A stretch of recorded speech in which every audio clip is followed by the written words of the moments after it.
오늘 제가 일지를 읽으면서 두 아들인데 눈으로는 두 아들이 보였는데 입으로는 12아들이라고 계속해서 저도 깜짝 놀랐습니다. 여러분들 생각하고 계셨죠? 네, 저도 알고 있었습니다. 오늘 본문은 일지를 보니까 이제 야곱의 이제 생애가 이제 거의 다다랐음을, 이제 마지막 순간이 다가옴을 말하고 있습니다. 1절을 보니까 이제 내 아버지가 병들었다 하는 것을 요셉이 들었다. 그냥 병들은 게 아니라 이제 생을 마감할 만큼의 심각한 질병이 찾아왔고 이제 그 기력이 다했음이 요셉에게 전해졌습니다. 이제 147년이죠. 130세에 이 애굽 땅에 와서 17년 동안 이제 이곳에 머물고 이제 하나님의 나라로 갈 준비를 하는 모습이 다가옵니다. 아버지의 임종이 다가오고 있다는 소식을 듣자 요셉은 급히 두 아들이었던 므낫세와 에브라임을 데리고 황급히 아버지에게로 갑니다. 이때 기력을 다해서 침상에서 겨우 일어나는 이 야곱이죠. 이제 야곱은 눈이 보이지 않을 만큼 모든 몸이 이제 새하여졌습니다. 정말 이제 마지막 때가 되어서 몸의 기력이 완전히 이제 빠져버린 야곱이었지만 기력을 다해서 침상에 일어나서 요셉의 두 아들이었던 므낫세와 에브라임을 축복하는 장면을 기록하고 있는데요.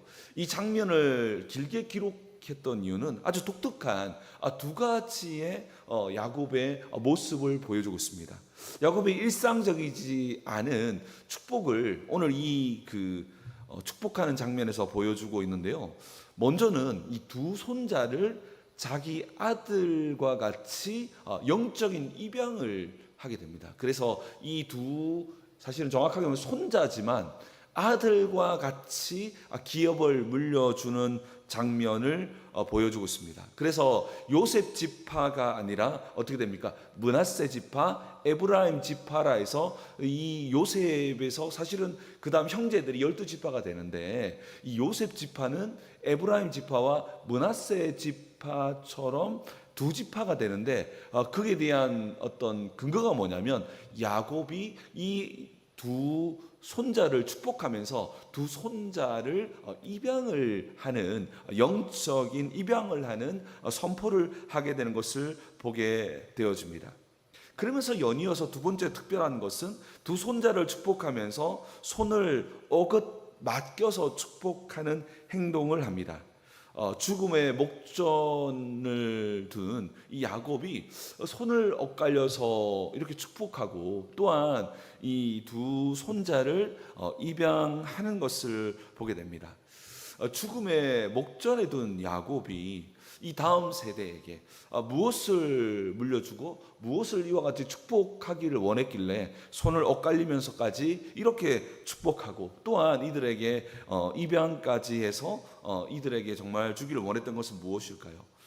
오늘 본문에 보니까 가장 중요했던 신앙을 전달해 주기를 원했는데 거기에서 정말로 이 야곱이 147년 동안 자기 인생을 살았을 때의 인생의 진액, 인생의 가장 중요한 본질이 무엇인지를 고백하는데요.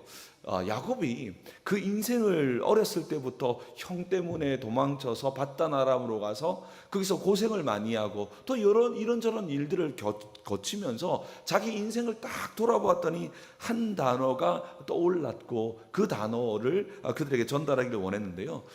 그 단어가 바로 나의 출생에서부터 내가 어렸을 때부터 에서에서 도망치면서부터 오늘날까지 돌아보았더니 자세히 봤더니 하나님은 나를 기르시는 하나님이셔서 정말로 모든 환난과 모든 어려움에서 건져내 주셨던 목자의 하나님이시다라는 것을 사랑하는 두 손자에게 전달하는 것을 보게 됩니다.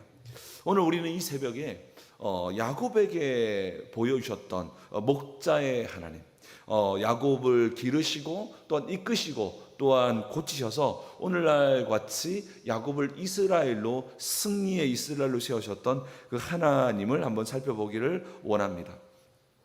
야곱이 병들어서 죽음을 앞두고 이 요셉이 두 아들을 축복해 달라고 데려갔더니 정말 아주 독특한 행동. 첫 번째는 이 손자들을 자기 아들로, 손자로서가 아니라 아들로서 축복하는 것을 보게 됩니다. 우리 오늘 5절 말씀을 같이 읽어보도록 하겠습니다. 5절 읽겠습니다. 시작. 내가 애굽으로 와서 내게 이르기 전에 애굽에서 내가 낳은 두 아들 에브라임과 므낫세는 내 것이라. 르우벤과 시므온처럼 내 것이 될 것이요. 아멘. 여러분 보니까 네 것이 아니라 에브라임과 므낫세는, 이게 한글이 잘못된 게 아니라 내 것이다, 야곱이다. 마치 르우벤과 시므온처럼 내 아들이 될 것이다 라고 지금 갑자기 선언하고 있는 것입니다. 야곱은 이 에브라임과 므낫세를 손자가 아닌 아들로 영적으로 지금 선포하고 있는 것입니다. 왜 아들로 이렇게 입양했을까요? 고대 사회에서는 장자에게 그러니까 고대 사회에서는 장자에게 두 몫의 유산을 주었습니다. 원래 이 장자는 르우벤이었는데, 르우벤은 이 여정 속에서, 야곱의 인생의 여정 속에서 너무나 큰 실수를 하나 저지르는데요. 바로 야곱의 첩이었고 라헬의 여종이었던 비라와 아주 부적절한 관계를 맺게 됩니다. 그래서 역대하 5장 1절에서는 이 사건 때문에 장자의 명분을 잃어버렸다고 아주 구체적으로 기록하고 있습니다.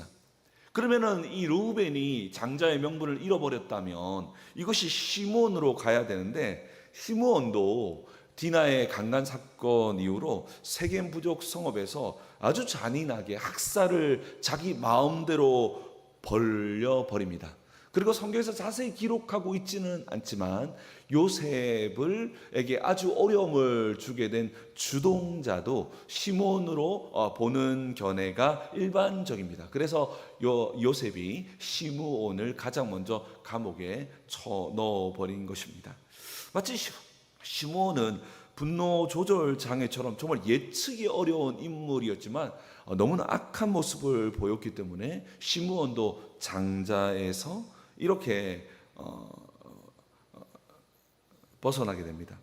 근데 이 장자는 결국 어디로까지 오게 되냐면, 여차저에서 야곱은 이 장자를 요셉에게까지 물려주게 됩니다. 그래서 이 요셉에게는 두 몫을 주게 되는데, 그 두 몫을 향해서 두 아들을 양자로 삼으면서 각각 므낫세와 이 에브라임에게 각 지파가 12지파로 세움으로써 나중에 먼 훗날에 가나안 땅에 들어갔을 때에 두 지파, 두 몫을 얻게 되는 그런 것을 보게 됩니다. 그래서 이 부분을 통해서 왜 12지파가 되게 되었는지를 또한 보여주고 있습니다. 우리가 알아야 될 것은 야곱의 왕적이고 영적인 축복의 자신은 어디로 가냐면 유다에게로 옵니다. 유다에게는 야곱이 가졌던 그 언약의 축복, 메시아가 나게 되는 이 놀라운 왕적이고 영적인 축복은 유다에게로 흘러가게 되고요. 오늘 이 본문처럼 육신적이고 이런 그 장자권, 이런 육신적인 장자권은 에브라임과 므낫세로 양분되어서 요셉에게 흘러가게 되는 것을 보게 됩니다. 이로써 12지파 체계가 세워지는 배경을 보여주기도 합니다. 이어서 우리의 상식을 깨는 모습을 또 하나 보여주는데요. 요셉은 처음 데리고 갈 때부터 아버지가 오른손에 므낫세를 축복할 수 있도록 이렇게 배열해서 아버지가 딱 데려갑니다. 그런데 이 축복을 할 때 갑자기 이 야곱이 손을 엇갈려서 축복을 하는 겁니다. 14절에 보니까 이렇게 말하고 있습니다. 이스라엘이 오른손을 펴서 차남 에브라임의 머리에 얹고 왼손은 펴서 므낫세의 머리에 얹으니 므낫세는 장자라도 팔을 엇바꾸어 얹었더라 라고 말하면서, 우리가 잘 알다시피 갑자기 축복할 때 장자가 아니라 차남에게, 이 오른손은 정말로 이 장자권, 축복권을 말하거든요. 이 오른손을 가지고 이 에브라임을 축복하는 것을 보여줍니다. 여러분, 이 사건은 어떻게 보면 그냥 흘러갈 수도 있는 사건이지만 우리가 기억해야 될 것은 역사적으로 이 에브라임이라고 하는 이 지파가 먼 훗날에 이스라엘이 분열될 때 12지파 중에서 10지파가 이제 똘똘 뭉쳐져서 한 나라를 만드는데 그 나라가 북이스라엘입니다. 이 북이스라엘의 수장, 10지파의 수장이 먼 훗날에 에브라임이 됩니다. 그래서 지금 축복하는 이 시기가 대략적으로 BC 1860년경 정도 됩니다. 그리고 실제로 이스라엘이 남유다와 북이스라엘로 분열되는 그 시기가 BC 930년 정도 된다고 하는데요. 마치 1000년 뒤에 930년 뒤에 일어날 그 일들이 마치 내일 일어날 것처럼 보시고, 어쩌면 하나님께서 미리 준비하는 이 야곱을 통해서 또 준비하는 또 걸음을 볼 수도 있습니다. 그러니까 이 요셉이 혹시나 아버지가 눈이 어두워서 보이지 않았거든요. 눈이 어두워서 혹시나 이 잘못 이렇게 손이 엇갈린 줄 알아서서 손을 옮기려고 합니다. 그때의 야곱의 말, 나는 안다 내 아들아 나도 안다라고 성경은 기록하고 있습니다. 이것은 인간의 실수나 노안이 아니라 하나님이 내게 주신 마음이고 하나님의 마음으로 이 모든 것을 축복한다라고 하면서 에브라임에게 장자권을 주는 것을 볼 수 있습니다. 이런 측면에서 야곱이 마지막에 육신의 눈은 어두워지고 몸은 기력이 다했지만 영적으로는 아주 깨어 있었던 야곱의 모습이었음을 보여주고 있습니다. 그러면서 오늘 이 야곱은 이와 같이 손을 엇갈려서 축복을 하고 에브라임과 므낫세를 정말로 입양하는 것 같은 선포를 하면서 이들에게 궁극적으로 주기를 원했던 축복은 무엇이었을까요? 오늘 본문 15절과 16절 말씀은 함께 읽고 말씀을 정리하겠습니다. 읽겠습니다. 시작. 그가 요셉을 위하여 축복하여 이르되 내 조부 아브라함과 아버지 이삭이 섬기던 하나님, 나의 출생으로부터 지금까지 나를 기르신 하나님, 나를 모든 환난에서 건지신 여호와 사자께서 이 아이들에게 복을 주시오며 이들로 내 이름과 내 조상의 아브라함과 이삭의 이름으로 칭하게 하시오며 이들이 세상에서 번식되게 하시기를 원하나이다. 아멘. 여기서 우리가 좀 주목해야 볼 것은 정말 이 야곱이 이 므낫세와 에브라임에게 정말 축복하며 정말 전해주길 원했던 축복은 무엇이었냐면, 오늘 15절에 보니까 나를 기르신 하나님, 나의 출생으로부터 나를 기르신 하나님이라고 15절에 기록하고 있습니다. 여기에 보니까 나를 기르신 하나님이라는 표현에 주목해 볼 것은 이 기르셨다라고 하는 이 원어가 로에라고 하는 단어인데요. 성경 전체에서 하나님을 최초로 로에 목자라고 고백한 부분입니다. 오늘 이 야곱이 하나님을 뭐라고 고백하냐면 하나님은 내 모든 인생의 목자셨다라고 고백하고 있습니다. 젊은 날의 수많은 일들과 모든 일들을 겪어보았더니 한마디로 우리 하나님은 목자의 하나님이시고 나는 돌아보니까 정말로 양에 불과했다라고 고백하며, 우리 인생은 양의 인생이며 그 양은 하나님의 돌보심과 인도하심 속에서 그 인생이 완성되는 그러한 존재이며 그것이 바로 인생이다라고 하는 이 축복을 이 사랑하는 두 손자에게 들려주고 있다라는 것입니다. 그리고 이 차남에게 이 축복권을 주면서, 이 야곱도 사실은 차남이었잖아요. 에서가 장자였고 야곱은 차남이었거든요. 그와 같이 하나님의 절대 주권, 하나님의 역사는 그런 어떤 우리 인간적인 어떤 서열이나 방식이 아니라 하나님의 마음이 합한 자에게 은혜를 주시는 분이심을 그의 손에 어긋나게 함을 통해서 보여주었다는 것입니다.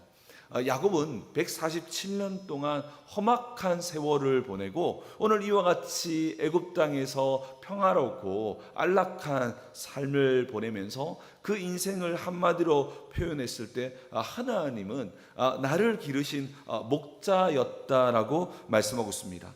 자신의 인생을 인도하고 보호하고 이 오늘날 같이 승리의 이스라엘로 빚어주신 분은 바로 목자 하나님이심을 말씀하고 있고요. 그러면서 정말로 여러분 이삭도 결국은 두 아들이지 않습니까? 근데 12아들, 어쨌든 12아들로 통해서 정말 이제 하나님이 약속하셨던 정말로 이 후손의 축복들이 실제로 임하게 되는 역사가 야곱에게 임하게 되고 이 야곱의 70명의 온 가족들이 결국 200만 명을 이루게 되는 별과 같이 모래와 같이 많게 되어지는 이 언약의 축복들이 이루어지게 되는데요.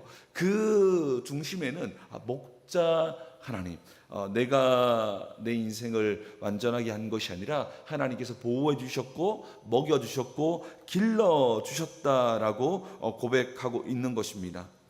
이러한 고백들은 누굽니까? 야곱뿐 아니라 우리가 잘 알고 있는 다윗의 고백 속에서도 우리가 너무나 잘 알고 있지 않습니까? 여호와는 나의 목자시니 내가 부족함이 없다라고 시편에서 말씀하고 있지 않습니까? 우리가 여기서 주목해야 될 것은 하나님이 목자라는 부분들도 주목해야 되겠지만 우리가 실제로 주목해야 될 것은 그렇다면 우리는 누구냐라고 고백했을 때 우리는 양과 같은 존재라는 것입니다.